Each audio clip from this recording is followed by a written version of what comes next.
surnaturelle, surdimensionnelle. Alors, je voudrais aujourd'hui que le pasteur Yvan se tienne debout à côté, son épouse se tienne debout, là, se tienne debout, et je vais... Attendez, avancez un peu ici, avancez là. Je voudrais que les gens filment cet épisode-là, ça peut servir même dans 50 ans. Et en ce temps, nous, on sera sûrement dans l'autre côté. Mais écoute-moi maintenant. Alors, il y a quelque chose que Dieu voudrait que je vous dise aujourd'hui et devant toute l'église et devant ceux qui suivent maintenant à Internet partout. Dieu me dit de vous dire que nous devons vous reconnaître. Vous reconnaître. Et il me dit, j'ai noté tout cela, quand Dieu parle, et il me donne un passage, acte 9, verset 15. Il dit, appelle mon serviteur, ma servante. Dis-leur que je t'ai envoyé, moi Dieu je t'envoie. Va, car cet homme est un instrument que j'ai choisi pour porter mon nom, premièrement, devant les nations, deuxièmement, devant les rois, troisièmement, devant les fils d'Israël. Alors, Dieu me dit de le dire, car le temps est venu où Dieu te dit, pasteur Yvan, pas ce mot, mais tu es caché en Yvan. Te dit, tu es un instrument qu'il a choisi. Il a envoyé Ananias pour dire ça à Saul de Tarse. Tu es un instrument qu'il a choisi pour que tu portes son nom, porter son nom, où? Devant les nations. Il réfléchit à ça, devant les nations francophones et au-delà. Devant les rois, c'est-à-dire les autorités de ces nations-là. Et c'est pas fini, devant le peuple de Dieu, dans toute cette francophonie. Voilà les trois dimensions que Dieu te dit maintenant d'obéir à cela. Et il dit, comme Ananias de venir te dire cela. Mais ce n'est pas fini. Il dit, si tu lui dis ça, va dans Galates 1:1 et dis-lui, témoin de ces choses-là, c'est pourquoi exactement. Dans Galates 1:1, il me dit de te dire, dans ce passage de Galates 1:1, de te dire ceci, mon frère, Paul, apôtre, non de la part des hommes, ni par un homme, mais par Jésus-Christ et Dieu le Père qui l'a reçu des morts. Il me dit, puisque je t'ai choisi, tu es un choix de Dieu pour porter, il me dit, te dit ce soir-là, d'appliquer ce Genèse 1, Galates 1:1 à toi, il dit de mettre là-bas, Yvan, apôtre, non de la part des hommes, ni par un homme, mais par Jésus-Christ et Dieu le Père qui l'a reçu des morts. Il me dit de proclamer, tu es déjà consacré, on ne va pas même te consacrer, de te proclamer apôtre. Et dans quoi? Dans les trois dimensions. Nation, devant les rois et devant le peuple. Il dit, Dieu t'élève apôtre, non pas de la part des hommes, ni par un homme, ni par Mamadou Karamé. Non, Mamadou Karamé n'a rien à voir dans ça. Ni personne, mais par Jésus-Christ et Dieu le Père. Et je dis maintenant, Galates 2, verset 7. Galates 2, verset 7 dit au contraire, voyant que l'évangile m'a été confié pour les incirconcis, comme à Pierre pour les circoncis. Car celui qui a fait de Pierre l'apôtre des circoncis a fait aussi de moi Paul l'apôtre des païens.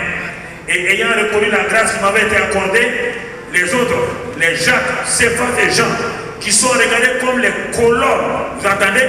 Nous sommes comme Jacques, Céphas et Jean. Nous sommes comme les colonnes.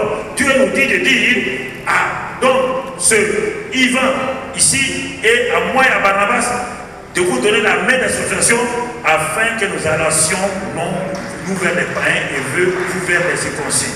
Alors le Seigneur dit que la génération que nous sommes qu'on appelle les Jacques, les Céphas et les Jean, dans cette génération nouvelle-là, de vous donner la main d'association. Tu es établi, mais maintenant, les hommes doivent donner la main d'association pour que vous alliez de l'avant et que vous progressiez. Et voici la parole prophétique sur ton ministère que Dieu m'a donné. Je vais te le dire, la parole prophétique, tu dois la garder, la méditer régulièrement. Tu l'as déjà prêché toi-même. Mais tu ne sais pas que cette parole-là, ça te sera adressé un jour. Tu ne sais pas que ça te sera adressé. Tu l'as prêché, tu l'as dit. C'est dans Ésaïe 60, verset 2. Écoute, il dit ceci. Verset 1, c'est bon. Verset 2 maintenant. Voici les ténèbres couvrent la terre. Yvan, apôtre. Et l'obscurité les peuples. Mais sur toi, l'Éternel se lève. Sur toi, sa gloire. Et puis verset 3. Des nations marchent à ta lumière. Et les rois à la clarté des rayons. Est-ce que ça correspond à Acte 9, oui ou non? Acte 9, c'est quoi? Nation, roi et fils d'Israël. Ici, on parle de quoi? Nation, roi et les fils. Et écoute la suite. La parole prophétique. Il dit, porte tes yeux alentour. Apôtre, Yvan et regarde. Tous, ils s'assemblent. Ils viennent vers toi. Tes fils arrivent de loin.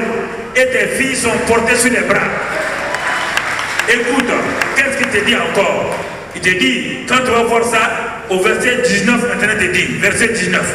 On n'entendra plus, ce ne sera plus le soleil qui te servira de lumière pendant le jour, ni la lune qui t'éclairera sa lueur, mais l'Éternel sera ta lumière à toujours. Ton Dieu sera ta gloire. Il dit, apôtre Yvan, ton soleil ne se couchera plus, et ta lune ne s'obscurcira plus, car l'Éternel sera ta lumière à toujours. Et les jours de ton deuil, c'est-à-dire de tes faiblesses, seront passés. Il n'y aura plus que les justes parmi ton peuple. Ils posséderont à toujours le pays. C'est les rejetons que j'ai planté l'œuvre de mes mains pour servir à ma gloire. Pasteur et prophète Yvan, il dit, le plus petit de tes églises deviendra un millier. Amen.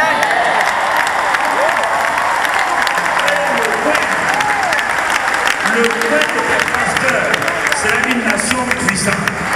Moi, l'Éternel, je hâterai ces choses en leur temps qui le Seigneur.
Dans cette dimension apostolique qui était là, mais qui devait être extrait aujourd'hui, exposé aux yeux du monde. Et ce qui t'a donné comme parole prophétique dans Ésaïe 60, là, ces versets-là, médite-les et tu vas voir leur accomplissement au fur et à mesure. C'est pourquoi, maintenant, en tant qu'un ancien, parmi les anciens, alors, serviteur de Dieu, je veux simplement poser mes mains sur vous, et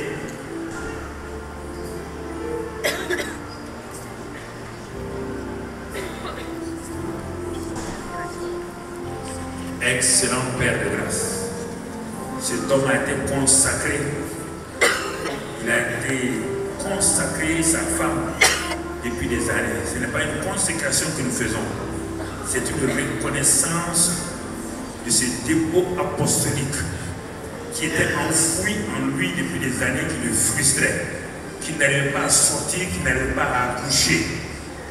Aujourd'hui, c'est le jour de l'accouchement. c'est le jour de la manifestation de cette gloire qui était cachée dans cet homme-là.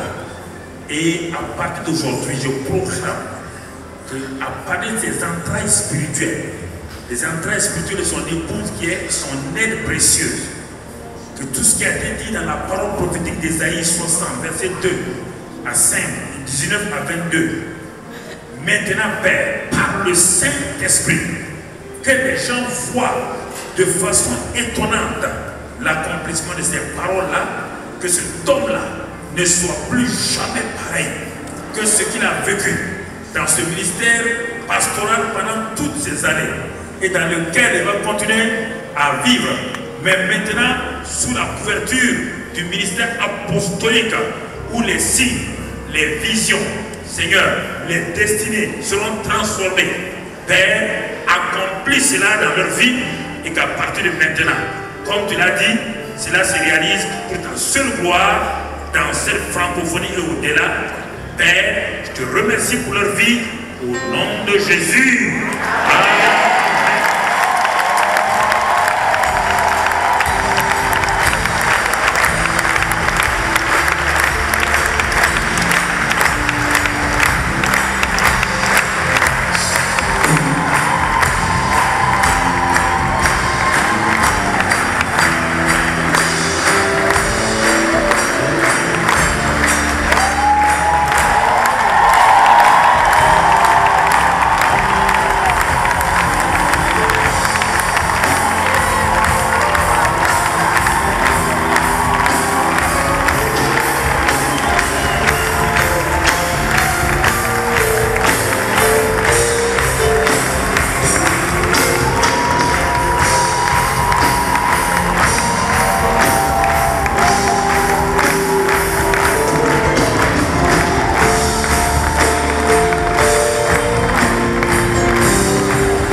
Merci, merci Seigneur.